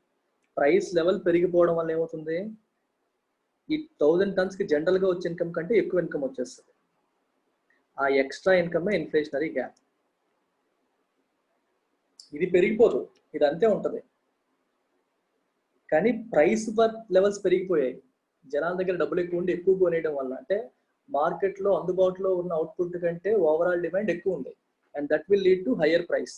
హయ్యర్ ప్రైస్ వల్ల ప్రైస్ పెరిగితే ఏమవుతుంది, జీడిపి పెరిగిపోతుంది కదా. జీడిపి అంటే అవుట్పుట్ ఇంటూ ప్రైస్. ఆ హయ్యర్ ఆ గ్యాప్ ఏదైతే ఉందో, ఎక్స్ట్రా ఏదైతే వచ్చిందో దట్ ఈస్ ఇన్ఫ్లేషనరీ గ్యాప్.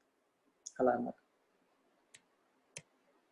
ఇక్కడికి ఆపుతాను. Let's revise these 2 concepts again tomorrow. And also let's talk about impact of inflation on creditors, debtors, lending, aggregate demand, investment. అలాగా 5-6 items ఉన్నాయి, అరౌండ్ 10-12 ఐటమ్స్ ఉన్నాయి. వాటి మీద ఇంపాక్ట్ ఏంటని చూద్దాం.